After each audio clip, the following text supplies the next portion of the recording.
This is Pastor Castle with North Houston Church. Wanted to let you know how great it is to have you being a part of this message today. Would you subscribe to our channel here? Share it with other people. You will be blessed and you will help bless somebody else. Let's go to the message.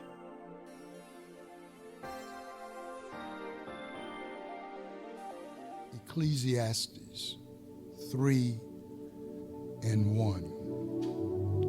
You know, if you're in the book of Proverbs, keep going to your right. Go to Psalms.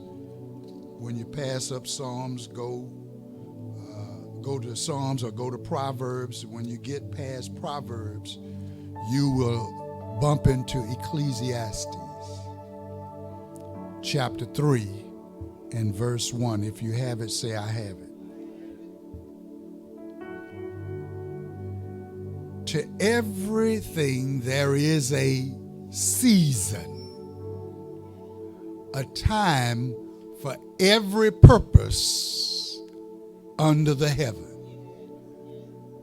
If I was Pastor Cosby, I would say that's enough.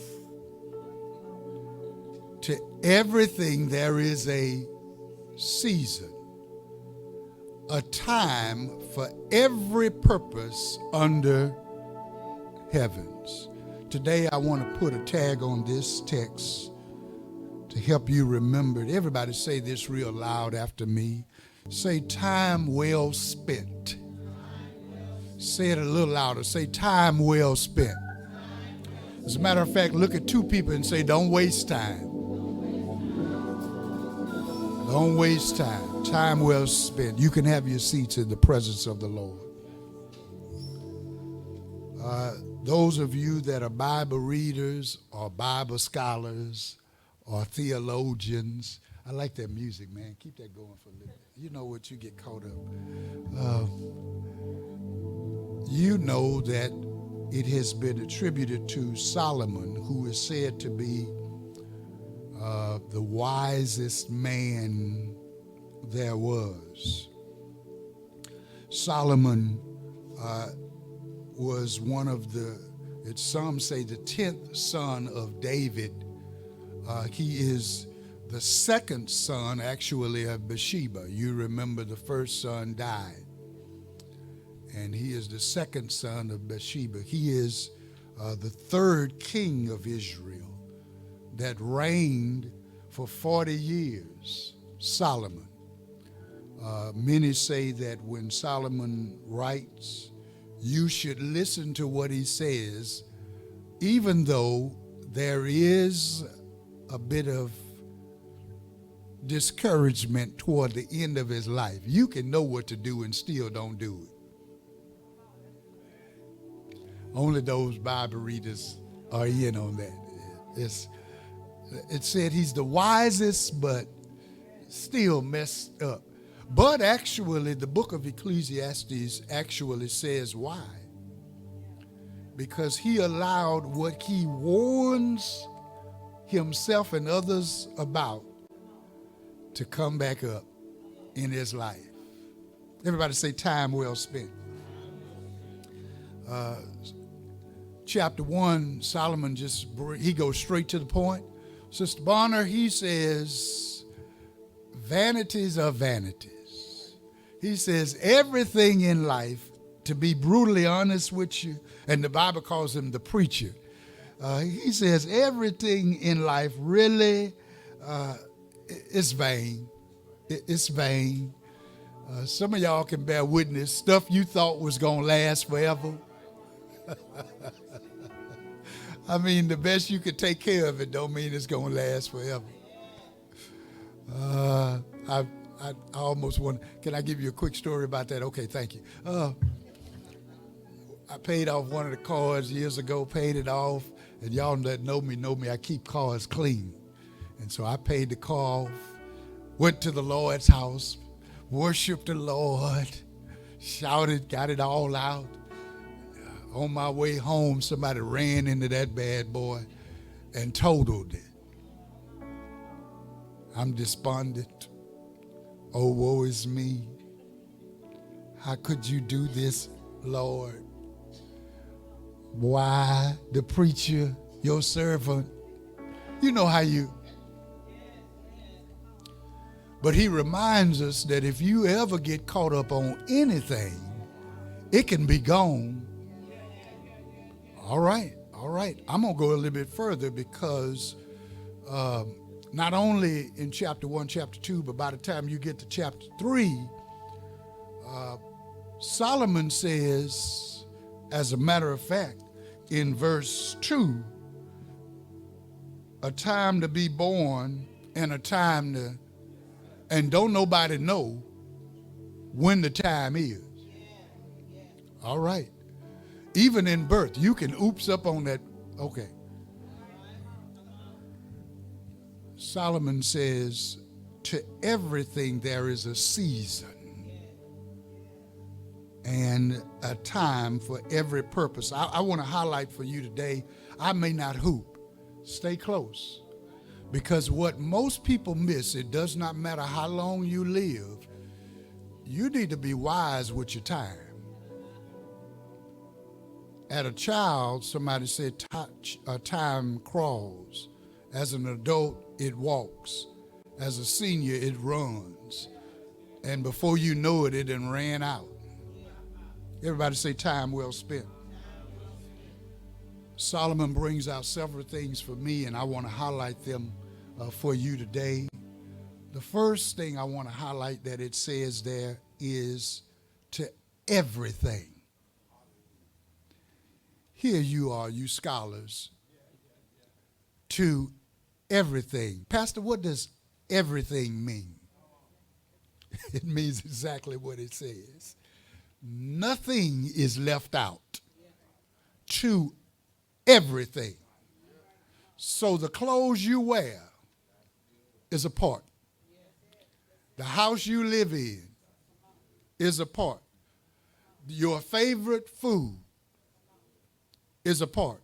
Man called me the other day. I thought it was a spam call. Said, we're doing roofs in your neighborhood. I told him, oh no, my house is not that old. He said, sir. He was trying to tell me to everything. That's one of the reasons I don't rush out and buy the latest, the brand new automobile every time they come up with one. Because you can take care of that one, and I saw one on the side of the road that the base price was about $103,000. It was on the side of the road trying to get a record to everything. All right, y'all. All right, some of y'all, you've been trying our walk. I've been walking, Sister Castle, Sister Justine, been walking. Some days it's in the morning. Because I get up so early, for the most part, it's in the evening. I do my calisthenics. But this body reminds us to everything. You can look buff like me, but to everything. All right, some of y'all, listen to all this jealousy in this room. Satan, loose here. Everybody say to everything. It does not matter what it is. You can take great care of whatever it is, but Solomon says nothing is left out. To everything. I guess I ought to pause right there and tell you the reason why I'm bringing it up like that is because if you think you're going to hold on to anything forever, you won't even be here long. Somebody told me the other day how their grandmother passed at 103 years old. And listen to this. And they said it was in somewhat, Brother Gabriel, it was in somewhat a surprise. See, all of y'all already went, really? But they said, but we wouldn't have known it because she still had mental faculty. Her body, she wasn't all bent over like someone would. It was to everything. Everything. Your clothes that I used to have back in the day, I had this, I guess it's called eggshell white suit that I loved. I was young. I loved this suit, and I wore it on special occasions. I just love that suit. Everybody say everything. And I saw where the Lord had started multiplying my, he gave me an abundance.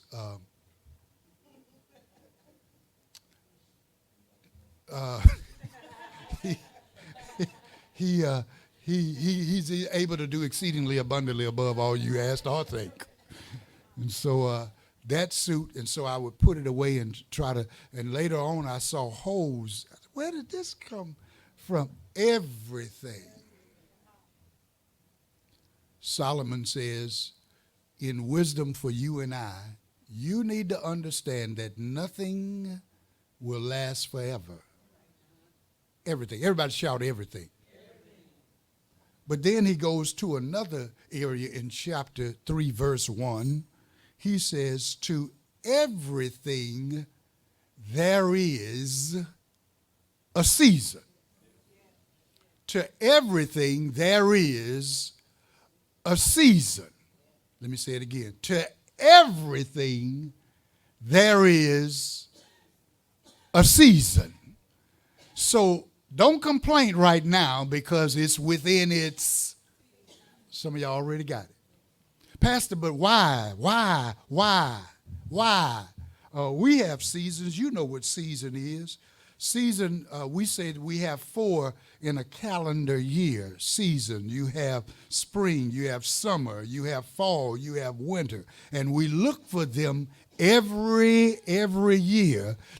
And Solomon says everything has its season. So don't get too high just because you're prospering right now. It's in its, all right. Anybody ever had, even in a time period, a little more in your checking account? And you thought you was all that?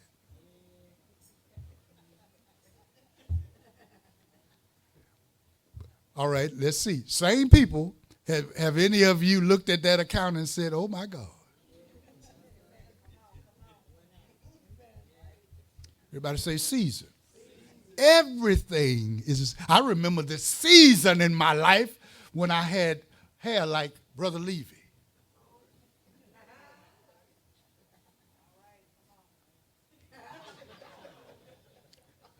Season. Saw a gentleman the other day, and I said, wait, I didn't know hair grow that fast, revert from gray back to black, and was seasoned. Seasoned. Somebody said, leave it alone, Reb, leave it alone. Leave it alone. He points out, before you get so high on your horse, you better recognize the season. But then he also flips the coin and said, it does not matter how low it gets. Don't worry, it's there for just a season. The point Solomon is making is you need to recognize the season and do it. Oh, you know what I'm talking about. In winter, you put up or at least you ought put up your summer clothes and start prioritizing clothes that'll help keep you warm. Until I went to Detroit, Michigan one year, I thought the little jacket I could wear in Texas winter was the same as Detroit, Michigan's winter. It's a difference in that season up there. I borrowed one of my cousin's jacket. I don't know if it was Pat or Nathan. I wanted to steal it, but I was a Christian because it looked like fur. I don't know what it was exactly, but it looked like fur. But I understood that season there, I couldn't wear the little light summer-like things. It was a season. Everybody say season. Same thing, turn it around. If it is summertime, you know you probably won't be wearing winter clothing. We adjust, we make adjustments, we put things in order for certain seasons with the weather. Solomon says you need to recognize that in life. What season are you in? What season? What have you thought about? This is the season in life that I need to stop concentrating on me, me, me, me, me. I need to start saying, God, I need to start investing in others. I need to invest in somebody else's life. And that's never too late. Everybody say time well spent. He says, to everything there is a season. So on that job, it could be good today. You better know what season you're in, because no job is promised. Somebody already said, yeah, you're right, because I'm out of there. No, I don't mean like that. You can go in today and they can hand you notice. Ask the government workers. The fella y'all voted, because of political views, the person that he got somebody that's not even in government to say, let's start chopping stuff. Let's start chopping. Y'all saying, he's cutting things down. Look at how much money we saving. And he's saying, yeah, look. And because I'm going to reap it myself. Ain't even in government, getting rid of government. All I'm simply saying is don't be caught up on the job. Because as seasons change, you can be out of a job. Don't be, all right, I'm coming down your aisle. Don't be caught up on your beauty. Time well spent. Brothers, everybody say time well spent. Ooh, this time is going. I don't like, I like suits. I like suits, Brother Levi. I like suits. Y'all know that. I like ties. Now, they try to help me out. My son-in-law, my daughters, they try to help me out. But I'm not wearing pants that, I know it's the style.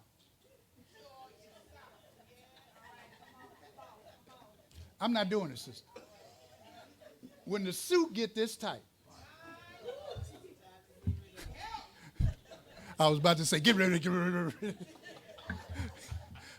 it. That ain't my seasoning. Everybody say time well spent. Brothers, some things you ought not go with. All right, can I say it? That's all I needed. Brothers, I know on the East Coast and the West Coast, men are wearing dresses, carrying purses. Too much seasoning.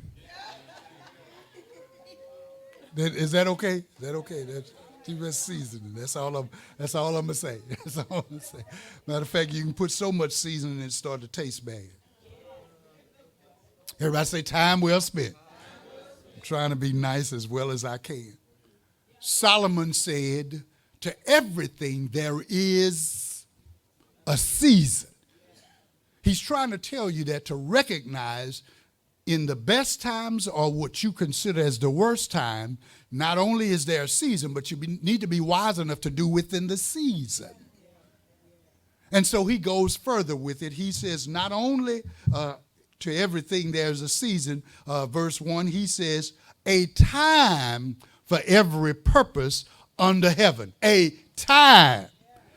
Don't overlook, don't misuse, don't abuse the time that you're in. Right now, somebody is busy doing a whole lot of nothing with their time. All right, I might as well hit it hard right here.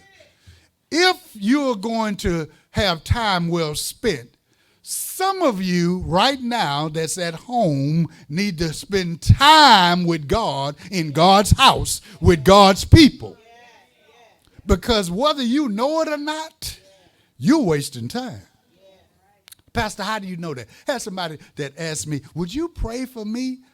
I ain't seen them, let me see, the last Easter was right after COVID. And so I said, well, yeah, I'll pray with you. They didn't know what I was going to pray about. But I said, yeah, what's going on? So they went down the list. This, and I don't know why, and this. It looks like when I take one step forward, I said to myself, God, take them through. Put it on them. Do whatever. That's it. Shake them. Give them sleepless nights. Let them cry all night long. Because if that's what it takes to get you in God's house with God's people to cry out to God, put it on them, Lord. Put it on them. See, they wanted the time for God to change everything, but they wouldn't give him no. All right, y'all in my notes? So they said, pray for me. And so I did. I said, Lord, whatever that they're dealing with, whatever they're going through, I try to be wise, whatever they're going through, you know. Help them realize what's going on. Open up their eyes. Open up their ears. Do it, Lord. In Jesus' name. So, y'all know what I was really praying. Put it on them, Lord. Put it on them. But you can't say that as a preacher because you want them to come back. Solomon says, I need you to recognize to everything there is a season, a time for every purpose, a time for every purpose. Now, this is where I have to, my last 13 minutes, for every purpose, because what most people miss is you don't have the right to say what your purpose in life is, because you didn't create yourself. Only the creator of anything has the right to tell what the purpose is. That's why Pastor has used a chair as a ladder. And I was able to step up, but that's not the purpose. Are y'all with me? Can I pause right there and just make a quick announcement? Can I pause right there? Gentlemen, thank you. Thank you all in the audio-visual ministry, because they was working with it this morning. We had some technical difficulties, and they was back there. They was doing some stuff. And it's back on now. So thank you. That simply means this 20-year-old stuff we got, 30-year-old equipment we got, we're getting ready to make some upgrades. So that's why you give. That's all I'm going to say. That's why you give. Got one bill in 5 digits. That's why. All right, anyway. Solomon says you need to recognize there is a time for every purpose. And where we mess up, where you and I mess up, is we put our purpose behind the purpose. So if your purpose is to get a big bank account, God is saying, okay, what would it profit a man? I mean, it's in the book. Oh, your purpose is to get a big bank account, but you can get all that bank account on your way to hell, and somebody else is going to cash in on that account once you're gone. Somebody else, but I want to drive. I ain't against money. I'm not against prosperity, but I'm simply saying if all you got is about what you drive and where you live, there will be a day where they're going to trade that bad boy in to get something else. That house is going to be sold and or torn down. He says a time for every purpose under heaven. He's really trying to say, get yourself together, recognize what time you're in. And the only way you can get it is to come to God and say, God, what season am I in my life? Yes, I want nice things, but I'll never put nice things before I put God. As a matter of fact, if I had the time, Jesus would say in the book of Matthew, it is recorded, he says, seek those things, seek ye first the kingdom of heaven and his righteousness, and all that stuff you want and need, it will be added. So you have to recognize what time. If you're, all right, let me just say it. I might as well put it out there. When I get ready to go on our series about money, you'll get it. But if you're putting all your time in to make extra money to make you look good, I had somebody say, y'all remember this? The person said when their husband, it was said in a writing, when the husband passed, before he passed, he made the wife promise that she would put all the money that he had in the bank in the casket. Y'all heard that? She said, okay, I promise. And so when that day it came, for the funeral, she was in new clothes, came up in a brand new car, big diamond ring. And the relative said, I thought you said you put it all in the cash. He said, I did. I wrote a check, put it in there. If he cash it, it's everything. You can build that account, but somebody else is going to spend it because you. All right. All I'm simply saying is you need to recognize and you need to spend your time well. Solomon says not only everything has a season, but also a time for the purpose under the heavens. Now get this, because this, and I'm almost through now. Get this. He says everything has its time under heaven. That means above that, God Creator has already set things in order for your life. You just need to recognize what's the order that he has you in right now. All right, so in your time of plenty, prosperity, recognize the time. God, what do you want me to do with this? I'll save a little bit, but I need to make sure that I'm doing what you want me to do with this. Because somebody that's in the stock market would say, that's good investment. What do you want me to do with this? Somebody else would say, but the time that I'm going through right now is hard, it's difficult, it's rough, it's displeasing, it hurts. Well, if that's the time, don't you know that the only way that things are going to grow, if there's a tearing up, if there's a breaking up, if there's a difficult, a gentleman told me the other day, I was talking to somebody that does gardening and somebody that grows different types of vegetables. He says, you cannot use the same area ground every season for every vegetable. You have to turn it over. You have to give it time to be able to replenish itself for those things that will help that vegetable. Then he said, and every vegetable don't grow in every season. What he was trying to help me and tell me was, if you don't recognize what season you're in, you're complaining about not growing, and God is saying, this is the breakup time. I'm going to get you to grow, but you need to be broken right now. Ooh-wee. Everybody say, break me, Lord. I know that's hard. I get it. I know that's difficult because nobody like to be broken. But the fact of the matter is, because of God being sovereign, he knows that there's areas in your life you need to be broken. You wouldn't pray to the Lord as much as you would if you had everything all the time. Oh, no, you wouldn't. No, you wouldn't. No, you would. Pastor, well, I'd rather be able to try.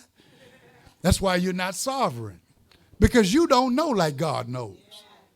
Solomon says that everything has its purpose under the heaven. God has set things in order, and I love God because he's so consistent. Every year you're going to have summer. Every year you're going to have winter. Every year you're going to have spring and you're going to have fall. The weather person, they tell you there's a chance of rain, but I know who knows if it's going to rain or not. They say 20%. I'm on the freeway, and I went through a season right there in the same day. I'm looking at how beautiful the sun is out. And I went through the car wash, Sister Bonner, and I washed that car, and I dried it off, armor all the tires, went down just a little bit, maybe 1.5 miles, and it looks like a curtain of rain. I'm saying, wait a minute, man can't do this. The one who sets things in order can make it shine right here and rain right there. So he said, you spent all that time back there. You could have waited. And so after I got past the rain, I went a little bit 2 or 3 more miles, Sister Green, and I went through the car wash again. Unlimited. What I'm trying to tell you is, the one who sets things in order, he knows everything, so why don't you just get with him? Everybody say, get with him. I asked God years ago, a young man lost his life very young. A young man lost his life very young. I want to say he had made it to 20 years old. Played the saxophone. His mother was in church, still is as far as I know. Had a sister and lost his life very young, tragically lost his life. And I was asked by family members if I would have words.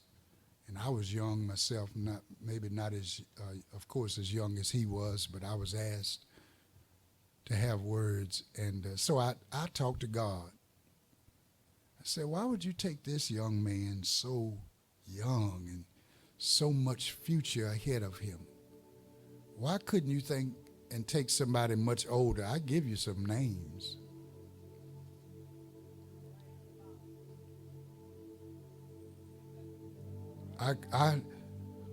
And so God didn't, I remember they used to say, you don't question God. Well, I asked him, why would you take his life? God said to me, it wasn't so much about how long life was. What did you do with the life that you had? Everybody say, time well spent. You can live a long life and misuse and abuse the time God has for you. Here's the moral of the poem that is given by Solomon. He says, ultimately, there is a time to be born and a time to die. If you went through all 14 of those contrasts and saw how many times the word time is used, he's giving you an example that it can be this way right now, but don't worry, it's going to change. It can be that way just like that. So spend your time well. Pastor, what does that mean to you and I? I'm going to help you. Every Sunday is the first day of the week that we have chronologically put in order, in place for time. You ought to make that the first thing you do. God, you're getting my first day of the week. My first day of the week, I'm going to be in your house. I'm going to be with your people. I'm going to lift you up. I'm going to give you praise. That's time well spent. Because you don't know what tomorrow is going to hold. So why not talk to the one who holds tomorrow? I'll give you another one. Time well spent. Not only do I need to start my week out with God, but I need to ask him this week, what is it in your plan that I need to be doing that will not only give you glory, but that will help others recognize you? Say it again, somebody missed it. This week, first day of the week, I'm saying I need to recognize you and praise you, lift you up. But this week, I need to make sure, help me give you glory, help me help others to recognize who you are and to give their life to you. Not this week, how much overtime can I get? What else can I buy? Who can I impress? You want to have time well spent. This week, give you a third one. This week, invest in somebody. Invest in somebody. Would you say that out loud? Say invest in somebody. Somebody in your home, somebody on your job. Whether it's your friend, your family member, invest in somebody and tell them something religious, like God loves you. God has a plan for your life. God knows exactly what you're going through. God has not forsaken. In this week, invest in somebody. I'm going to give you this last one, brother. Minister Carrington had a young man come to me the other day. He's about this big, about this broad. He's real big. He's real big. He told me, he said, I just want to encourage you. He said, you're a great example. You'd never know when somebody's watching you. He said, you're a great example. You're an example for a godly man. You're a great example. I said, well, thank you. Maybe 2 or 3 days later, he came to me. I'm going out to my car. He said, I need to tell you something. I said, yeah, man, what's going on? He said, I was just getting in this other car, and I opened the door, and I think I dinged your car. And it was already hot outside, but I started sweating more. And he said, I think I dinged your car. And so he said, look, right here. And I said, oh, there's a little ding in there. Get this. I said, but it's just a car. It ain't going to ruin my day. Life is not over. Don't worry, I'm not going to reach out to your insurance company. See, now there used to be a time, I'm going to go down your aisle, there used to be a time anything somebody did to the car. Is that your handprint? Can you, excuse me, that ain't your car. Could you get off the car? Get off the car. Y'all ever honked at the lawn guy because he was blowing the grass? You got to spend your time wisely. This young man showed me something that if you're not careful, you're trying to impress people when people are watching you, but whatever, you may not even know they're watching you. And they could be saying, I need somebody that I know will pray. I need somebody that will encourage me.